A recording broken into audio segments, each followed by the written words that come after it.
Shri Venkateswara gold తాకట్టులో ఉన్న మీ బంగారాన్ని విడిపించి కొనబడును.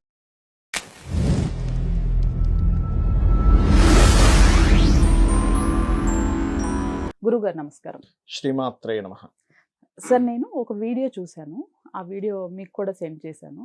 చూసాను. ఆ వీడియోలో ఒకరు వెళ్ళి హిప్నటైజ్ లాగా ఏదో మాట్లాడిన వెంటనే ఒక అమ్మాయి తన దగ్గరున్న వ్యాలెట్ లో ఉన్న మనీ, అవునండి, తన దగ్గరున్న ఈవెన్ బ్యాంగిల్స్, జ్యువెలరీ అన్ని తీసి తన చేతిలో పెట్టేసింది. అవును.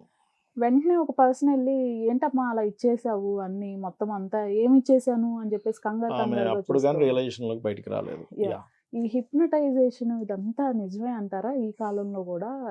మరి వీటి నుంచి ఎలా సార్ మనం ఉందండి. ఎందుకంటే ఒక 5-6 ఏళ్ల క్రితం నాకు ఒక client Ramanthapur side, something Ramanthapur కాదు, మన యాప్రాల్ సైడ్ ఉంటుంది వాళ్ళ ఇల్లు. వాళ్ళు ఎలా అంటే మరి పెద్ద బజార్ కాదు, కొంచెం సందులోనే పైన ఇల్లు, కింద షాప్ పెట్టుకున్నారు. ఇది బట్టల షాప్ లాగా. ఆవిడ ఆడావిడ ఏదో వచ్చిన అందులో అక్కడ వచ్చే వాళ్ళకి అమ్ముకుంటుంటుంది. ఒక ఆటోలో ఒక 3 దిగారట. నాకు ఆవిడ చెప్పింది స్వయంగా. నేను వాస్తు చూడడానికి వెళ్ళినప్పుడు చెప్పింది ఆవిడ. పైన ఇల్లు వాస్తు చూడడానికి వెళ్ళాను. ఒక 3 దిగారు. దిగి చక్కగా అన్నీ తీసుకున్నారు. అన్నీ ఇచ్చేసింది ఆవిడ. అన్ని ఆటోలో పెట్టుకుని వెళ్ళిపోయారు. వెళ్ళిపోయాక ఇరుగు పొరుగు వాళ్ళు చాలా పెద్ద బేరం తగిలినట్టుంది ఈరోజు నీకు. 3 వచ్చి ఆటోలో అసలు అంత సరుకు అమ్మేవంటే భలే సరుకు అమ్మేవద్దు. నేను ఎప్పుడు ఇచ్చాను అన్నది. తర్వాత చూస్తే ఆ వెబ్ క్యామ్ పెట్టుకొని ఉంటారు కదా వాళ్ళు, అందులో చూస్తే వాళ్ళు రావడం, ఇవన్నీ అలా ఇచ్చేసేయడం, వాళ్ళు వెళ్ళిపోవడం, పట్టుకెళ్ళిపోవడం జరిగింది. అది ఒక రకమైన సాధన అంటారండి దాన్ని. అది 2-3 రకాలుగా ఉంటుంది. ఒకటేమో పౌడర్ జల్లుతారు. పౌడర్ జల్లినప్పుడు మనకు చూడండి, మన సై మూవీలో ఒక రకమైన కెమికల్ రిలీజ్ చేయగా నవ్వుతుంటారు అందరూ, లాఫింగ్ గ్యాస్ లాగే వాళ్ళకి మతి భ్రమణం జరుగుతుంది. అదొకటి ఉంది. ఇంకొకటి వాళ్ళు వచ్చి దగ్గరగా చెవులో ఏదని చెప్పినా, లేకపోతే ఒక మంత్రంలా చదివినా, మనం ఆ కొద్దిసేపు కనికట్టులాగా ఒక భ్రమలోకి వెళ్ళిపోయి మనం ఏం చేస్తున్నామో మనకు అర్థం కాదు. అదొకటి ఉంటుంది. ఇవి యాక్చువల్గా ఏంటంటే ఇట్లాంటివి కొంచెం కొన్ని ప్రాంతాల్లో చాలా ఎక్కువ ఉంటాయి ఇలాంటివి. ఈ మధ్య ఇప్పుడు మనకి ఎప్పుడైతే గురువు ఈ మిథున రాశిలో సంచరిస్తుంటాడో ఇలాంటివి చాలా ఎక్కువ అవుతాయి ఇప్పుడు. కాబట్టి దయచేసి కొత్త వాళ్ళతో మాట్లాడడం కానీ, కొత్త వాళ్ళని కొంచెం కలిసేటప్పుడు కానీ చాలా జాగ్రత్తగా ఉండాలి. మనకి ఇలాంటివి జరిగే ముందు ప్రకృతి కూడా మనకు కొన్ని సంకేతాలు అందిస్తుంటుందండి. అంటే దానికంటే ముందే మనకు కొన్ని, అంటే ఎలా అంటే ప్రకృతి చెప్తుంటుంది ఎప్పుడు కూడా. ప్రకృతి తల్లి లాంటిది. లలిత అమ్మవారే ప్రకృతి. చెప్పాలంటే అమ్మవారే ప్రకృతి రూపంలో మనకు ప్రతిదీ చెప్తూ ఉంటుంది. అలా చెప్పేటప్పుడు ఏంటంటే వాళ్ళు పర్టికులర్గా ఏదైతే వాళ్ళు అనుకుంటారో, అంటే పర్టికులర్గా ఏంటంటే చూడండి, మనం పలానా వ్యక్తిని మన దగ్గరికి రాబోతున్నాడు, అప్పుడు మనకు తెలియని ఒక నెగిటివ్ వైబ్ తెలుస్తుంటుంది మనకి. అంటే అలాంటిది ఏదైనా మన నుంచి ఇబ్బంది పెడుతుంది అన్నప్పుడు ఒక నెగిటివ్ వైబ్ అనేది మనకు తెలుస్తూ ఉంటుంది.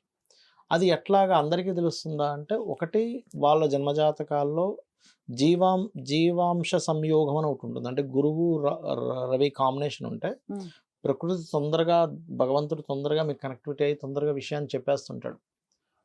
కొంతమంది చూడండి, స్టార్టింగ్లో నాకు అర్థమైపోయింది, అమ్మో నేను బయటపడ్డానంటాం. కొంతమంది కొంత లైఫ్లో కొంత దూరం వెళ్ళిపోయాక అర్థమవుతుంది. అలా ఏంటంటే పర్టికులర్గా ఆ కాంబినేషన్ ఏదైతే ఉందో వాళ్ళకి కొన్ని ఇంట్యూషన్ పవర్స్ వాళ్ళ జన్మజాతకాల్లో ఉండి, వాళ్ళకి దైవానుగ్రహం అంటే గురుగ్రహం బాగుంటే వాళ్ళు బయటపడతారు. ఇలాంటివి ముందే తెలుసుకొని. లేని పక్షంలో, గురుబలం లేని వాళ్ళకి, అంటే దైవానుగ్రహం లేని వాళ్ళు తొందరగా ఇలాంటి వాటికి గురవుతారు. మరి అలాగా, మరి దైవానుగ్రహం లేకపోతే ఇలాంటి వాటిలో అవ్వడం అంటే అది ఒక నష్టమే కదా అంటే, నిత్య దీపారాధన, నిత్య దేవతారాధన, ఉదయం ఒక 10 నిమిషాలు, సాయంత్రం 10 నిమిషాలు కనీసం. ఆ 10 నిమిషాలు కూడా నిష్కల్మషంగా, ఎటువంటి కోరికలు లేకుండా అమ్మవారిని ప్రార్థించడమే గొప్ప. అంటే దానికంటే మించింది మరొకటి లేదు. ఇప్పుడు మనము ఒక బాగా ఫేమస్ పర్సన్ ఉన్నాడు అనుకుందాం. ఉదాహరణకి బాగా చదువుకున్న మెరిట్ ఉన్న ఒక స్టూడెంట్ వచ్చాడని తెలిసింది మీకు. ఏదో ఆ వ్యక్తిని ఒకసారి చూద్దామంటాం. అంటే ఏంటి, ఒక టాలెంటెడ్ పర్సన్ని, లేకపోతే ఒక హీరో వెళ్తున్నారు పవన్ కళ్యాణ్, అవునా బయటకు వెళ్ళి చూస్తాం. ఏమైనా వస్తుందన్న పవన్ కళ్యాణ్ మనకి ఏమైనా ఇస్తాడన్నా, లేకపోతే చిరంజీవి మనకి ఏమైనా ఇస్తాడా, లేకపోతే ప్రభాస్ మనకి ఏమైనా ఇస్తాడన్నా? కాదు కదా. ఆ టాలెంట్ని చూసి మనం అబ్బా వచ్చాడు నిజమే అని ఎలా చూస్తామో, ఈ విశ్వాన్ని మొత్తం నడుపుతున్నటువంటి ఆ యొక్క పరమాత్మ ఎవరైతే ఉన్నారో ఆ పరమాత్మని ప్రార్థించడము, ఆ పరమాత్మని దేవత అర్చన చేసుకోవడము, పూజించుకోవడం, చేతులెత్తి నమస్కరించుకోవడం కంటే మరొక భాగ్యం లేదనే భావనతో పూజ చేయాలి మీరు. అలా చేస్తే ఏమవుద్దంటే దేవతతో ఎప్పుడైతే మన కనెక్టివిటీస్ బాగా దగ్గర అవుతాయో, దేవత మనల్ని పక్క నుండి ఎప్పుడూ గమనిస్తూ ఉంటుంది. ఎలా అంటే ఒక తల్లి వాడికి పుట్టిన బిడ్డని ఎప్పుడు గమనిస్తూ ఉంటుంది చూడండి. వంట గదిలో ఉన్నా, ఎక్కడున్నా సరే. ఏంటి ఇప్పుడు మీరు ఇక్కడ ఉన్నారు, మీకు ఇద్దరు పిల్లలు ఉన్నారు. ఆ ఇద్దరు పిల్లలు ఇప్పుడు స్కూల్ నుంచి వచ్చేసి ఉంటారు అని మీకు ఒక 3:30, 4 అవగానే మీకు ఇక్కడ ఏదో గంట మోగుతూ ఉంటుంది. ఇప్పుడు వాళ్ళు తిన్నారో లేదో ఇంటికి ఒకసారి ఫోన్ చేసి కనుక్కుందాం. ఎందుకు అవుతుంది? మీ పిల్లవాడు, మీ అమ్మాయి, మీ అబ్బాయి అని మీకు ఎలా అనిపిస్తుందో దేవతకు కూడా మనము ఎంత దగ్గర అవుతూ ఉంటే ఆ దేవత మనల్ని అలాగా కాపాడుతూ ఉంటుంది. ఎప్పుడు ఏం చేస్తున్నారు, ఏం ఆలోచిస్తున్నారు, ఎటువైపు వెళ్తున్నారు, అక్కడ వెళ్ళి కలవకూడదు, అక్కడ ఇబ్బంది పడతారన్నప్పుడు కలవకుండా చూసుకుంటుంది. అక్కడికి వెళ్తే మంచిది అన్నప్పుడు అది వెళ్ళేలా చేస్తుంది దేవత. అందుకే దేవత ఆరాధన మనం చేయాలి యాక్చువల్గా. ఓకే.